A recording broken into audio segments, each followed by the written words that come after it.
लड़ाई का अंजाम। किसी दरिया के पास एक मेंढक और एक चूहा रहता था।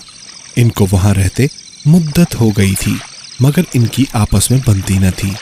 दोनों लड़ते रहते थे। मेंढक मौका पाकर चूहे पर झपटता, मगर चूहा भी कम होशियार ना था।